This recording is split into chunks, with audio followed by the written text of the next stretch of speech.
এই রকম নীল জল দেখতে গেলে কি আমাদের বিদেশ যেতে হবে? মোটেও না। আমরা এখন আছি সাউথ ইন্ডিয়ায় রামেশ্বরমে। রামেশ্বরম জ্যোতির্লিঙ্গ ভারতবর্ষের এই একমাত্র মন্দির যেটি 4টি ধামের মধ্যেও একটি। এই ভিডিওতে আমরা কন্যাকুমারী, রামেশ্বরম ও মাদুরাই এই 3টি জায়গা বাইক নিয়ে কিভাবে ঘুরলাম সেটাই দেখব, আর তার সাথে ব্যাক ওয়াটারে বোট রাইড।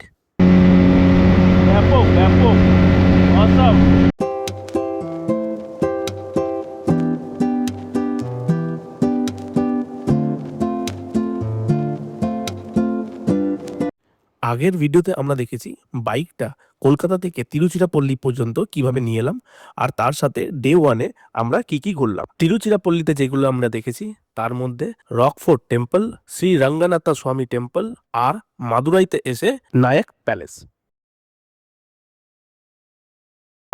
হোটেল দিয়ে মন্দিরটা দেখা যায়, তো সত্যি অসাধারণ মন্দির। মানে আমরা বেরিয়ে যাচ্ছিলাম, পরে দেখবো ভাবলাম, কিন্তু এখন এসে যা দেখে সত্যি মন ভরে গেল।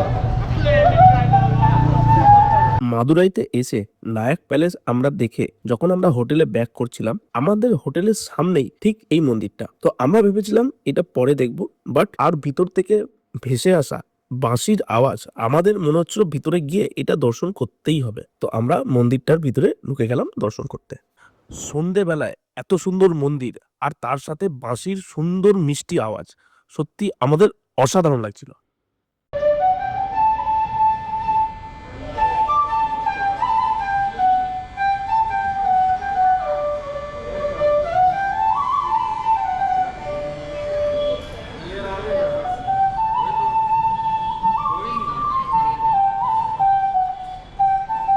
এত সুন্দর মন্দির দর্শন করে আমরা চলে গেলাম হোটেলে।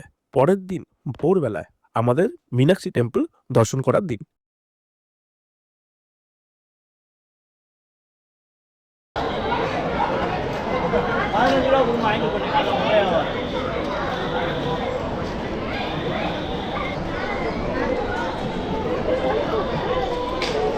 আমাদের সকাল সকাল মীনাক্ষী টেম্পল দর্শন হয়ে গেছে।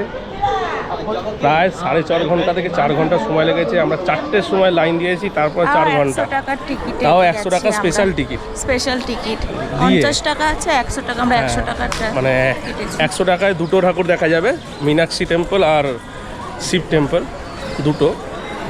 আর সেইটার জন্যই আমাদের প্রায় সময় লেগে গেল, দেখার জন্য সময় লেগে গেল প্রায় 4 ঘন্টা।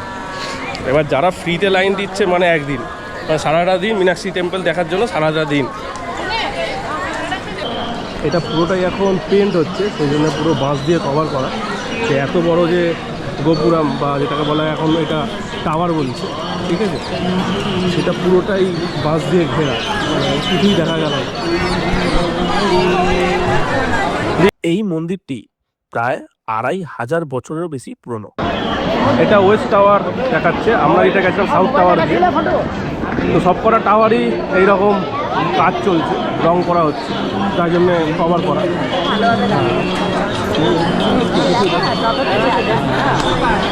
রং করেছে বলে সব পুরো ক্লোজ।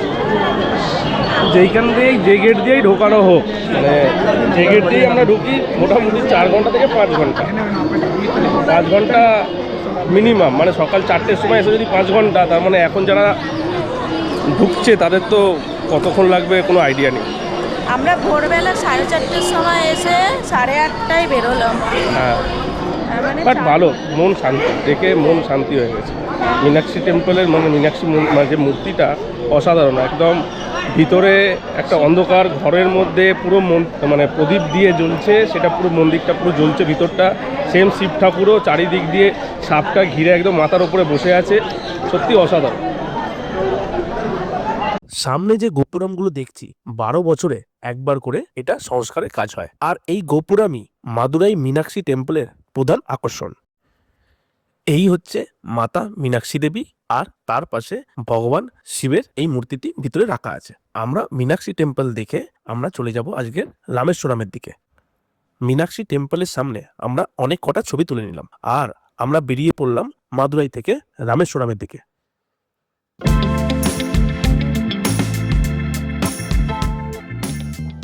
লাগেজ গুছিয়ে আমরা বেরিয়ে পড়লাম রামেশ্বরম। মাদুরাই থেকে রামেশ্বরম প্রায় 180 থেকে 190 কিলোমিটার, যা সময় লাগে 3.5 থেকে 4 ঘন্টা। এই রামেশ্বরম যাওয়ার টাইমে যে জিনিসটা দেখতে পাবো সেটা আমি অনেকবার ভেবেছি পারবো কিনা, কারণ পিছনে ওয়াইফকে বসিয়ে এতটা দূর কলকাতা থেকে সাউথ ইন্ডিয়া আসা এটা অনেকটাই চ্যালেঞ্জিং। আর এখন যেটা আমাদের সামনে পড়বে সেটা হচ্ছে পাম্বান ব্রিজ, যেটা অনেক রাইডারের কাছে একটা স্বপ্নের মতো। পাম্বান ব্রিজের ওপর দিয়ে বাইক চালিয়ে যাওয়া এটা সত্যি একটা অ্যাচিভমেন্ট।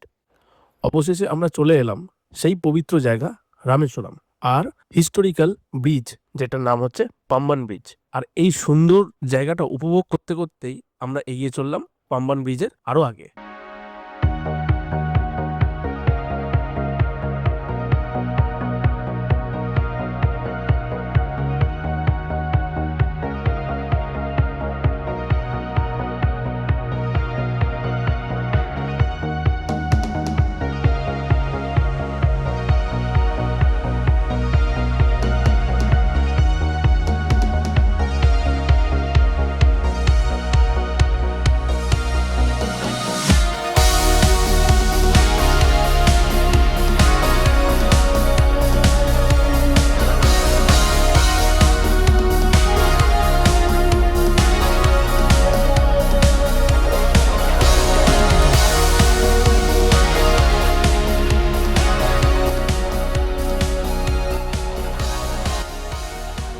এই পাম্বান ব্রিজ ভারতবর্ষের প্রথম এমন একটি সেতু যেটা সমুদ্রের ওপরে অবস্থিত। আমাদের ভাগ্যটা এতটাই ভালো, যেটা আমরা দেখবো ভেবেছিলাম আর সেটাই দেখলাম, সেটা আমরা আশা করিনি। পাম্বান ব্রিজের ওপর দিয়ে ট্রেন যাওয়া এটি একটি খুবই ভালো টাইমিং এর দরকার। আমরা যে টাইমে রামেশ্বরম যাচ্ছি, রামেশ্বরম থেকে ব্যাক করছিল একটি ট্রেন। এই যে অসাধারণ মুহূর্তটা এটা সবাই পায় না, আর আমরা ঠিক টাইমে এসে পৌঁছেছি যে টাইমটা এই ট্রেনটা ব্রিজের ওপর দিয়ে যাচ্ছে। এটি সত্যি একটা অসাধারণ দৃশ্য।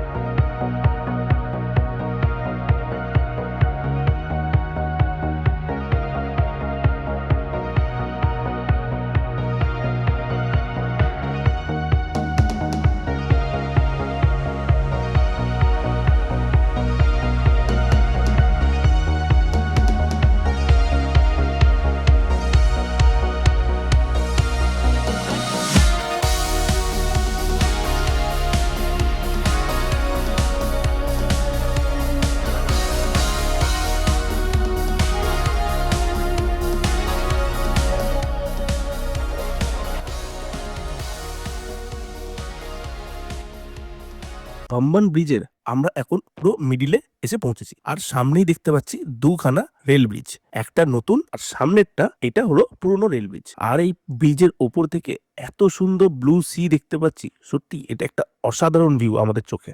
সামনে বাঁদিকে সমুদ্রের ওপর দিয়ে যে ছোট্ট একটা রাস্তা চলে গেছে, আমরা ওইখানে যাওয়ারই চেষ্টা করব। বাইক নিয়ে রাইড করা এইটারই একটি মজা। আমার যেইখানে ইচ্ছা মন চাইবে আমি সেইখানে যেতে পারি। কিছুটা এগিয়ে আসার পর সমুদ্রের জলটা যেন আরো নীল হয়ে গেল, মানে এটা চোখে দেখে বিশ্বাস করতে পারছিলাম না। মানে আমার দেখা ফার্স্ট টাইম এত ব্লু সি, সত্যি অসাধারণ লাগছিল জায়গাটা। ব্রিজের ওপর থেকে সমুদ্রটা আরো বেশি নীল লাগছিল, তাই আমরা বাইকটাকে ব্রিজের ধারে দাঁড় করিয়ে কিছু ছবি তুলে নিলাম।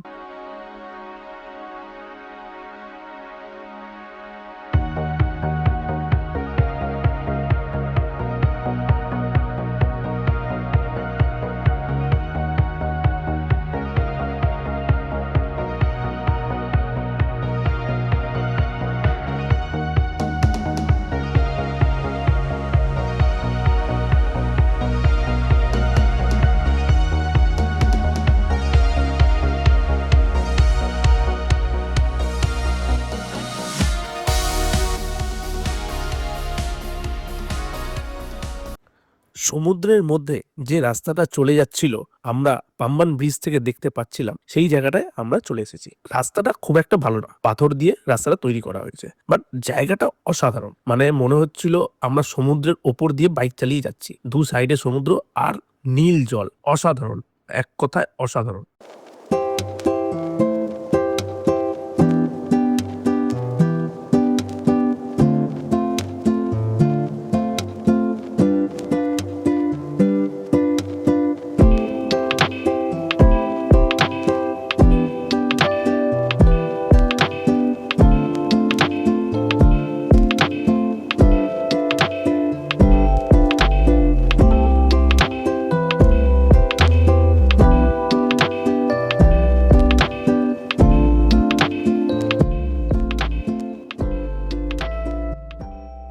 পাম্বান ব্রিজকে গুড বাই বলে আমরা চলে গেলাম রামেশ্বরম। রামেশ্বরমে গিয়ে আমরা একটা হোটেল নিলাম। হোটেল নিয়েই খুব তাড়াতাড়ি আমরা বেরিয়ে পড়লাম ধনুষকোড়ির দিকে, কারণ ধনুষকোড়ি একটা খুব ফেমাস জায়গা রামেশ্বরমের।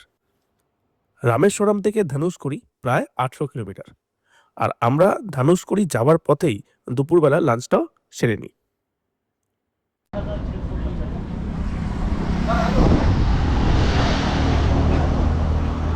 आपका बिग साइज फ्रांसो ऐसा वाला मिलेंगे, बेबी फ्रांसो दिस टाइप में क्लीन में रखेंगे। प्राइस ये बेबी फ्रांसो 25 पीसेस 200 रुपीज़ वन प्लेट।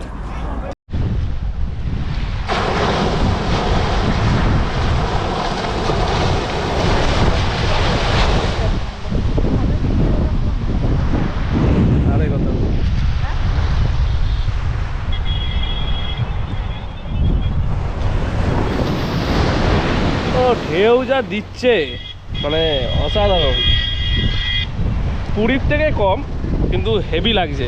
এটা আমরা এখন ধনুষকোড়িতে, ধনুষকোড়ির জল পরিষ্কার এখন মানে এইটা, এই সাইডটা হবে হচ্ছে আরবিয়ান সি আর ওই সাইডটা হবে বে অফ বেঙ্গল সি। আমরা মাঝখানে আছি, মাঝখানে রাস্তায় আছি। আর এইখানে আমাদের খাবার অর্ডার দিয়েছি, এখানকার সমুদ্র থেকে তোলা মাছ ভাজছে। এখন লাঞ্চ করে যাব আমরা ধনুষকোড়ি। দুপুরের লাঞ্চটা আমরা সেরে নিলাম এই সুন্দর মনোরম ভিউয়ের সাথে। হ্যাঁ হ্যাঁ, বাঙালির তো ভাত না খেলে চলে, মানে দুদিন পরে এই সাদা ভাত সাউথে এসে বাপরে বাপ, সেই ব্যাপার। লাঞ্চ সেরে আমরা সোজা চলে গেলাম ধনুষকোড়ির দিকে।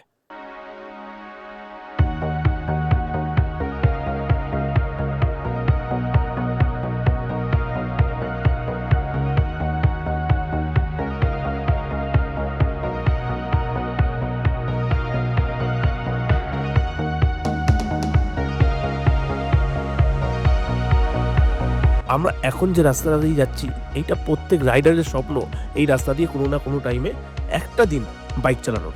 কারণ এই রোডটাকে বলা হয় রোড অফ হেভেন।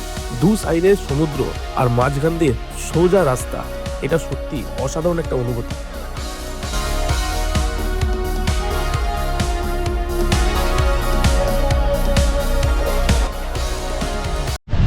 বে অফ বেঙ্গলের জলে এত ঢেউ, আর ওইদিকে আরবিয়ান সিয়ে কোনো ঢেউ নেই, মানে আশ্চর্য।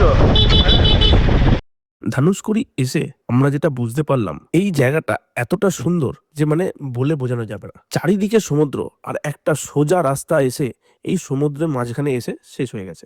আমরা যে জায়গাটা দাঁড়িয়ে আছি সেইখান থেকে শ্রীলঙ্কা মাত্র 15 কিলোমিটার দূরে। মানে এটা ভাবলেই নিজেকে এত ভালো লাগছে যে বাইক নিয়ে এতটা দূর আমরা চলে আসতে পেরেছি। কিন্তু এইখানে যখন এলাম আর আমরা যা ভিডিও দেখেছি তার মধ্যে অনেক তফাৎ। এতটা ভিড় হয়েছে যে কোনো একটা জায়গায় দাঁড়িয়ে দুটো ছবি তুলবো সেটার উপায় নেই। তাই আমরা বেশিক্ষণ না দাঁড়িয়ে এইখান থেকে বেরিয়ে যাওয়ার চেষ্টা করলাম। ধনুষকোড়ি সানসেট, হ্যাঁ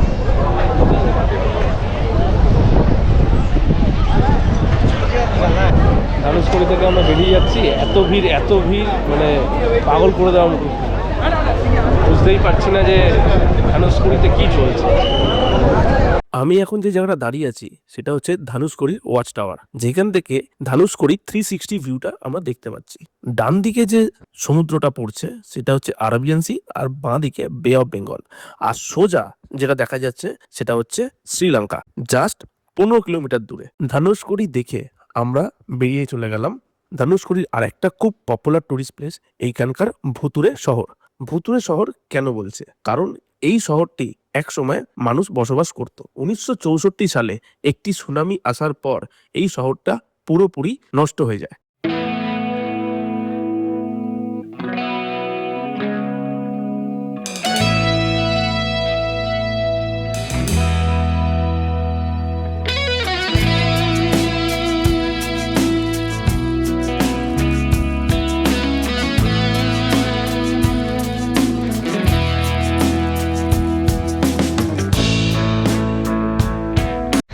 ময়ূর দেখতে পেয়েছি আমরা, এখন নারকেল গাছে বসে আছে ময়ূর।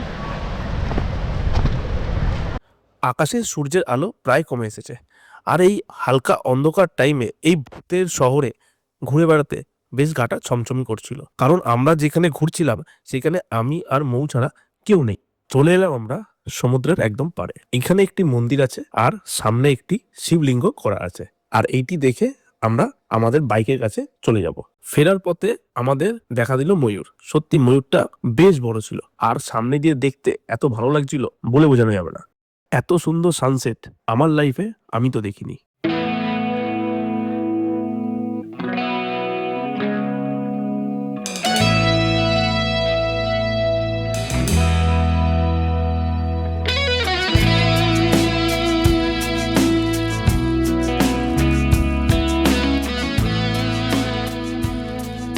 আমরা এখন আছি রামেশ্বরম, যেটি 4টি ধাম ও 12টা জ্যোতির্লিঙ্গের মধ্যে একটি।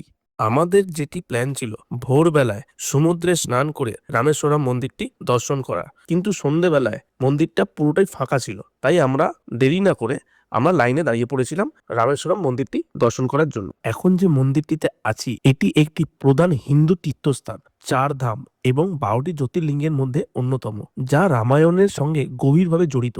ভগবান রাম শ্রীলঙ্কা থেকে ফিরে এসে ব্রাহ্মণ রাবণকে হত্যার পাপ মোচনের জন্য এই স্থানে একটি শিবলিঙ্গ স্থাপন করেছিলেন। মন্দিরটিতে 2টি শিবলিঙ্গ রয়েছে, একটি হলো রামলিঙ্গ যা দেবী সীতা বালু দিয়ে নির্মাণ করেছিলেন, আর একটি হলো বিশ্বলিঙ্গ যেটি হনুমান কৈলাস পর্বত থেকে নিয়ে এসেছিলেন। এই সুবিশাল দরজার ভিতর দিয়ে আমরা প্রবেশ করলাম, আর সামনেই পেলাম নন্দী ভগবানের বিশাল বড় মূর্তি। নন্দী ভগবান সোজা তাকিয়েছিল শিবলিঙ্গের দিকে। আমরা সেই দিক অনুযায়ী আমরা এগিয়ে চললাম, আর সামনেই দেখতে পেলাম খুব বিশাল একটি বড় লাইন, সবাই একই রাস্তা দিয়ে এগিয়ে চলছে। আমরা বুঝতে পারলাম এটাই হচ্ছে রামেশ্বরম জ্যোতির্লিঙ্গ দর্শন করার রাস্তা।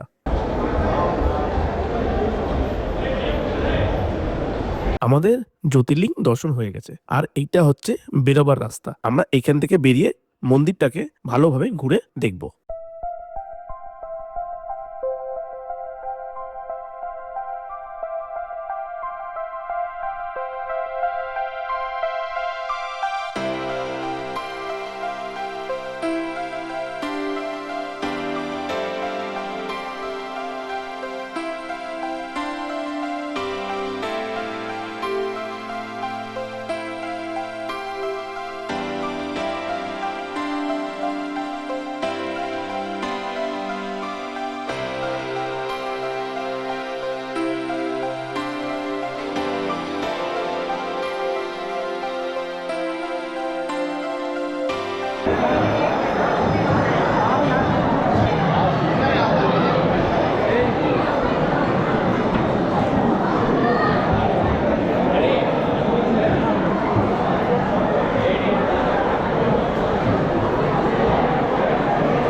দেখো আমাদের জন্য সবাই নমস্কার করে দাঁড়িয়ে আছে, সবাই নমস্কার বলছে, আবার আসবেন। হ্যাঁ বলে দিল আমাদের আবার আসবেন, সেই জন্য থ্যাংক ইউ। সবাই নমস্কার করে দাঁড়িয়ে আছে, অসাধারণ দেখলাম, জাস্ট ফাটাফাটি এত কিছু দেখে নিলাম একসঙ্গে। নেক্সট ডে মর্নিং এ আমরা বেরিয়ে পড়লাম রামেশ্বরম যে সমুদ্র আছে তাতে স্নান করতে।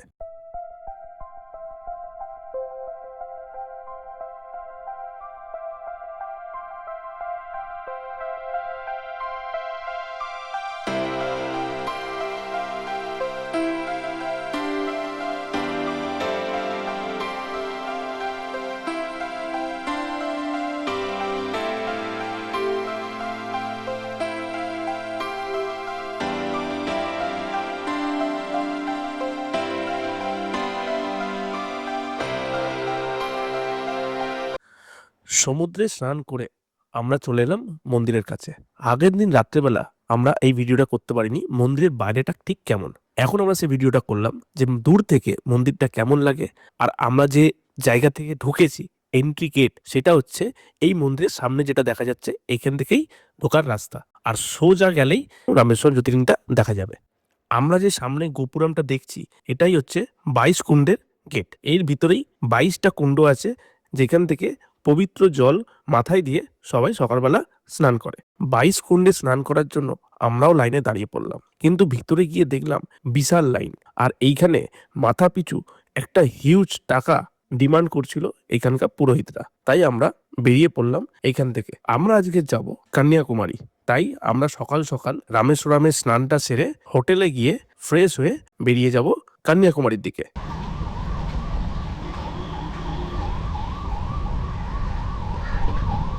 আমরা এই টেন্টে রাত্রিবেলা ছিলাম, কোথাও হোটেল পাইনি। মানে এই টেন্টের জন্য রাত্রিবেলা শুধু নাইট স্টের জন্য 2000 টাকা দিতে হয়েছে। আর বাকি এই সব রুম যেগুলো আছে 9000 টাকা, এইটা কালকে 9000 টাকা। আজকের হচ্ছে 29শে ডিসেম্বর 2025, মানে ছুটির মরশুম। এই সময় আমি বুঝতে পারিনি হোটেলের রেট এত থাকবে। মানে এক একটা ছোট্ট ছোট্ট রুম 9000 10,000 টাকার রেট। তো আমাদের বাধ্য হয়ে এই টেন্টে থাকতে হয়েছিল। রামেশ্বরমে এই টেন্টে থাকা একটা আলাদা এক্সপিরিয়েন্স আমাদের হলো। আমরা আজকে বেরিয়ে যাব কন্যাকুমারীর দিকে। রামেশ্বরম থেকে কন্যাকুমারী প্রায় 290 কিলোমিটার। তাই আমরা সকাল সকাল বেরিয়ে পড়েছিলাম রামেশ্বরম থেকে। কন্যাকুমারী যাওয়ার রাস্তায় দু সাইডে একটা অদ্ভুত জিনিস আমরা দেখতে পেলাম। সামনে গিয়ে বুঝতে পারলাম ওটা হচ্ছে নুনের ক্ষেত। এটা আমি ফার্স্ট টাইম দেখলাম। তাই আমি না দাঁড়িয়ে থাকতে পারলাম না, চলে গেলাম নুনটাকে স্পর্শ করতে।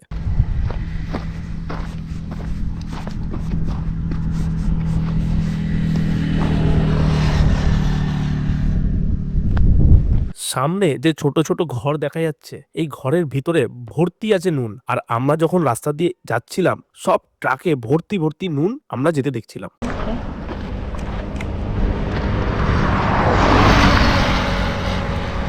ঢেলা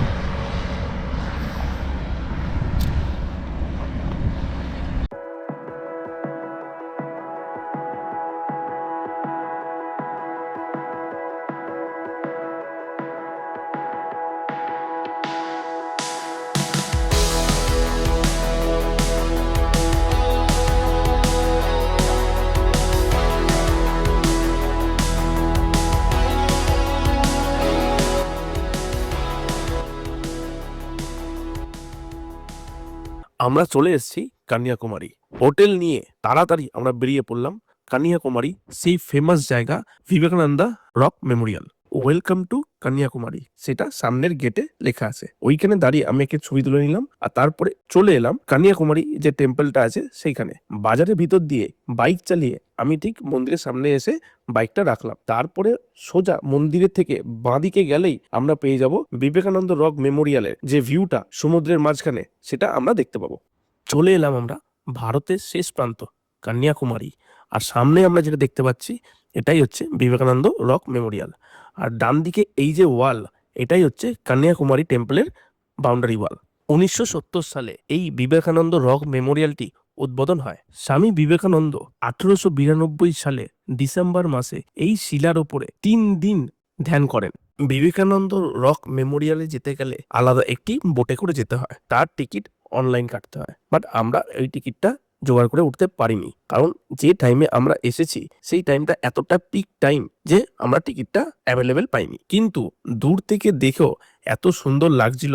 আর এই জায়গাটাতে বসে সত্যি একটা আলাদা শান্তি মনে আমরা পাচ্ছিলাম।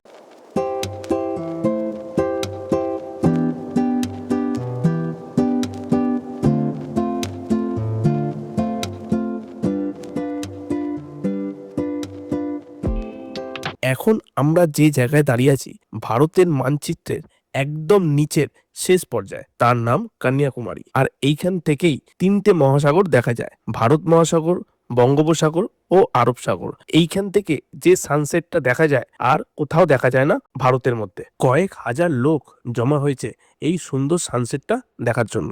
আমরাও জায়গা খুঁজছিলাম কোনখান থেকে বসে এই সুন্দর সানসেটটা দেখতে পারি, কারণ এই সানসেট আমাদের জীবনে একটা স্মৃতি হয়ে থাকবে।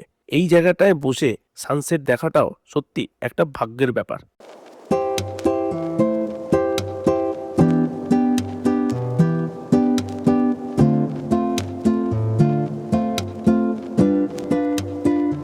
সানসেট দেখে আমরা চলে গেলাম এইখানকারই লোকাল বাজারে, যেখানে কিছু কেনাকাটার জিনিস আছে আর নানা রকম খাবারের জিনিস আছে। তারপরে আমরা ব্যাক করলাম সেম বিবেকানন্দ মেমোরিয়ালের কাছে।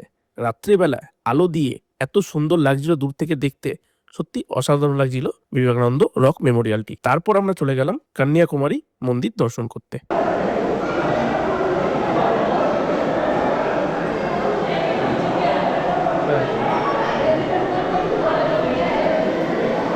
তো কেমন কেমন লাগলো তোমার এই মন্দিরটা দেখে? খুব সুন্দর, একদম সামনে দিয়ে দর্শন করেছি। 100 টাকা দিলে সামনে দিয়ে দর্শন করে দেবে, একদম মন ভরে দর্শন করেছি মাতা। এটা এটা কি দেখলাম আমরা? কন্যাকুমারী, মাতা কন্যাকুমারীর মন্দির দেখলাম। ভিতরে অসাধারণ মূর্তি, পুরো ইয়েলো কালার।